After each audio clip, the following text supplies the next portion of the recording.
Pemirsa, ribuan pendukung Persija dan Semen Padang memadati Stadion Gelora Bung Karno jelang laga kompetisi Indonesia Soccer Championship malam ini.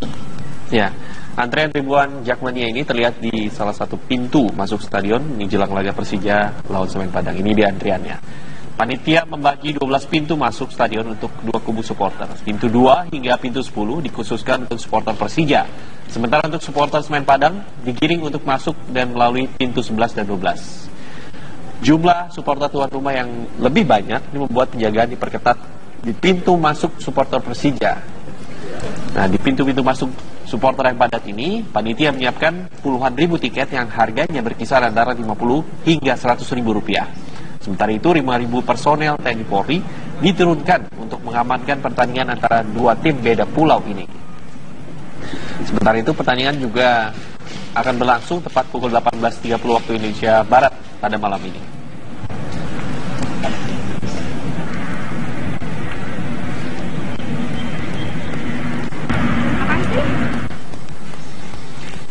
Oke, bagaimana situasi di Stadion Gelora Bung Karno, Senayan, Jakarta jelang laga Persija melawan Semen Padang pada malam ini? Sudah ada rekan Tisa Noveni yang akan melaporkan dari GBK.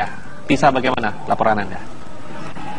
Baik, terima kasih Juan. Kalau tadi saya mendengarkan paket yang Anda sampaikan, memang sudah ada ribuan pengunjung ataupun supporter dari kedua tim yang sudah berkumpul di Gelora Bung Karno sejak sore tadi. Ya, memang demikian begitu kenyataannya Juan, karena tampaknya di hari terakhir libur panjang akhir pekan kali ini ada sebuah pertandingan yang seru, yaitu pertandingan Indonesia Soccer Championship 2016, di mana ini merupakan pertandingan memasuki pekan kedua dan yang akan bertanding hari ini di Jakarta, yaitu antara Persija Jakarta ini melawan Semen Padang FC, dan ini merupakan memasuki hari ketiga pertandingan di pekan kedua ini. Kalau kita berkaca dari pertandingan sebelumnya di pekan pertama, pemirsa, ini tampaknya akan menjadi sebuah pertandingan yang sangat seru sekali. Kenapa? Karena pada pertandingan sebelumnya, yaitu Persija Jakarta ketika melawan Persipura Jayapura, ini menahan imbang Persipura Jayapura dengan skor 1-1, dan ini membuat Persija Jakarta berada di klasemen 8 dengan mendapatkan poin 1. Sedangkan di sisi lain, Semen Padang bisa dikatakan cukup beruntung karena pada pertandingan babak sebelumnya,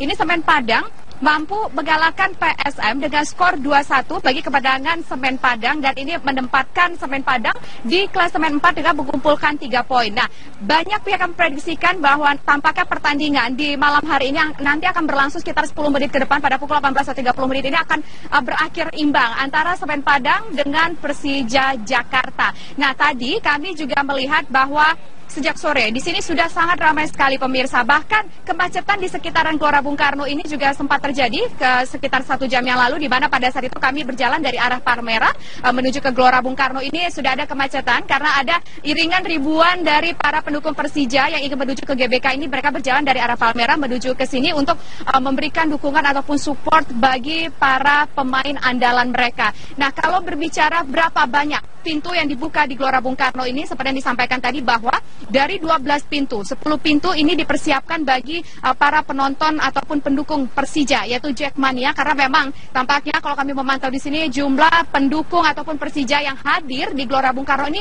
jumlahnya lebih banyak dibandingkan dengan pendukung Semen Padang, dan ini membuat pintu yang dibuka di Gelora Bung Karno bagi Semen Padang ini hanyalah sebanyak 2 pintu saja. Lalu seperti apa harapan dan juga antusiasme dari para supporter ataupun pendukung masing-masing kedua tim saat ini? Saya sudah bersama dengan 2 orang pendukung masing-masing dari Persija Jakarta atau biasa disebut dengan di Jakmania, dan satu lagi dari Semen Padang atau yang biasa juga akrab disapa sebagai Kabau Sirah ya. Nah, pertama saya ingin ke Jakmania dulu. Ini kamu bang setiap saat ketika Persija bertanding, kamu selalu hadir untuk mengikuti pertandingannya? Iya, selalu hadir di pertandingan Persija. Apa sih harapan kamu untuk Persija ini selain pastinya menang? Seperti apa harapan jalannya pertandingan ini?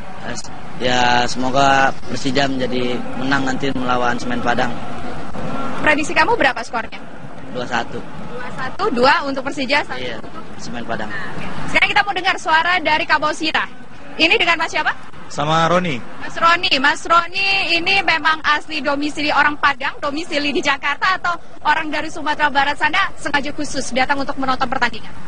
Saya udah dari hari Rabu kemarin itu datang ke ke Jakarta ini. Memang karena saya tahu hari Minggu ini sekarang itu Semen Padang mau melawan Persija. Jadi memang khusus datang ke sini. Harapan kamu untuk Semen Padang gimana? Ya kita berharap Semen Padang bisa menang, karena sebelumnya juga menang di Padang. Kita berharap sekarang bisa menang dengan skor 2-0.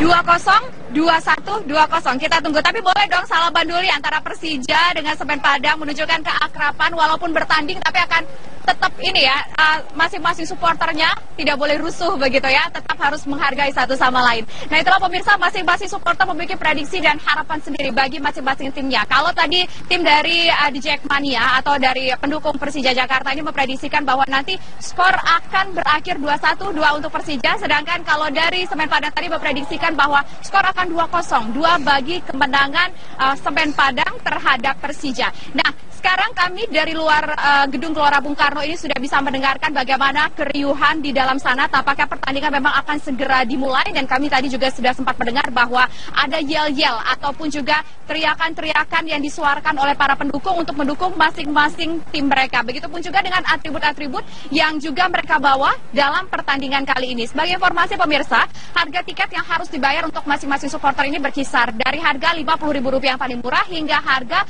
Rp100.000. Kita tunggu apa hasil pertandingan dalam Indonesia Striker Championship 2016 yang hari ini akan menggelar pertandingan antara Persija Jakarta melawan Semen Padang FC. Untuk sementara kita kembalikan ke studio, Juan. Ya, hasilnya ya nanti setelah kick off 2 kali 45 menit yang akan dijalankan di Gelora Bung Karno sebentar lagi. Anda kembali di kabar petang, pemirsa. Korban meninggal akibat keracunan ikan buntal bertambah menjadi 4 orang. Ya, korban keempat meninggal saat menjalani perawatan intensif di Rumah Sakit Lumajang, Jawa Timur.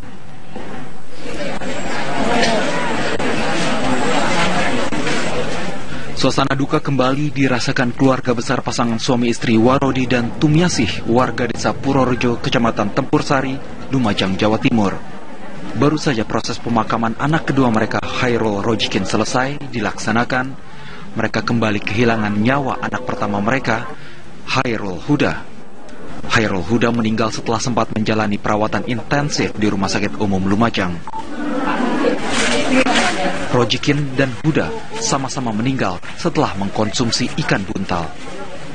Dengan demikian, jumlah korban meninggal akibat keracunan ikan buntal di Lumajang bertambah menjadi 4 orang. 8 korban lainnya masih menjalani perawatan intensif di Puskesmas Tempur Sari dan Rumah Sakit Umum Dr. Haryoto Lumajang. Kalau secara medis untuk ikan buntal ini mengandung racun atau seperti apa? Kalau menurut penelitian, ya. Cuman untuk lebih detailnya kami masih mengkaji ulang dan ikannya masih dalam penyelidikan. Jadi dikirim ke sampelnya.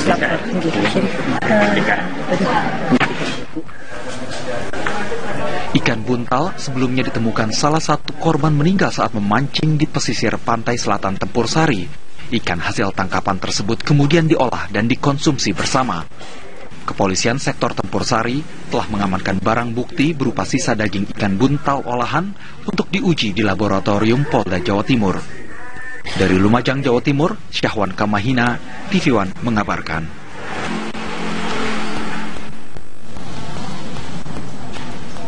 Ya, baik, selanjutnya jumlah ubur-ubur di perairan Paiton, Probolinggo, Jawa Timur kian hari kian bertambah. Invasi ubur-ubur itu juga berpengaruh terhadap hasil tangkapan ikan para nelayan.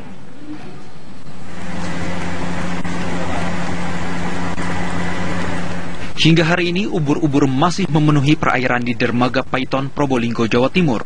Meski tidak mengganggu secara langsung, namun keberadaan ubur-ubur ini membuat nelayan terkena imbasnya. Ubur-ubur dalam jumlah banyak ini membuat ikan-ikan menjauh. Sejumlah pemancing yang biasanya mencari ikan di pelabuhan, kini nyaris tidak mendapatkan hasil. Begitu pula dengan para nelayan. Untuk bisa mendapatkan ikan, mereka harus berlayar lebih jauh ke tengah lautan. Dinas Perikanan dan Kelautan Probolinggo menyatakan sudah meminta Kementerian Perikanan dan Kelautan untuk meneliti invasi ubur-ubur ini. Namun, hingga kini belum ada tindak lanjut dari mereka. Untuk sementara waktu, Pemda setempat hanya mengeluarkan imbauan bagi nelayan. Di ubur-ubur ini yang mengganggu, itu yang kita sosialisasi kepada masyarakat. Misalnya, hati-hati kepada para pemancing. Itu ada ubur-ubur yang memang berbahaya, beracun, dan lain-lain.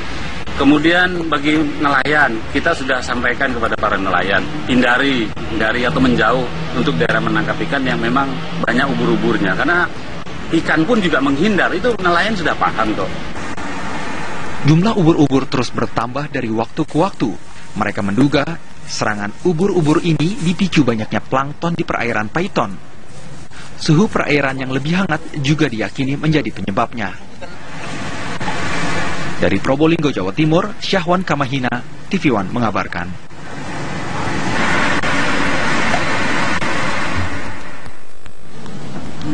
Selanjutnya, imigrasi menetapkan 5 pekerja warga Tiongkok sebagai tersangka. Kelimanya merupakan pekerja yang melakukan pengeboran di lahan Pangkalan Udara Halim Perdana Kusuma, Jakarta.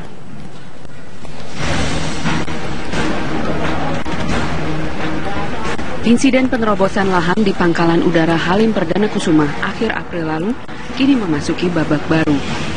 5 pekerja asal Tiongkok yang ditangkap saat melakukan pengeboran dalam proyek kereta cepat akhirnya ditetapkan sebagai tersangka. Penyidik imigrasi menjerat kelimanya dengan pasal pelanggaran keimigrasian. Mereka disangka menyalahgunakan visa sosial budaya untuk bekerja. Dari 5 warga negara asing memiliki visa kunjungan sosial budaya, sehingga yang bersangkutan sangat jelas berada di lokasi pekerjaan dan bukti permulaan cukup sangat menunjukkan bahwa yang bersangkutan bisa dipersangkakan. Karena pelanggaran keimigrasian, kelima warga Tiongkok diancam hukuman 5 tahun penjara. Imigrasi juga mendalami penggunaan atribut militer oleh pekerja Tiongkok tersebut. Selain itu, dugaan kelimanya melakukan kegiatan mata-mata dikoordinasikan dengan otoritas intelijen. Dari Jakarta, tim TV One mengabarkan.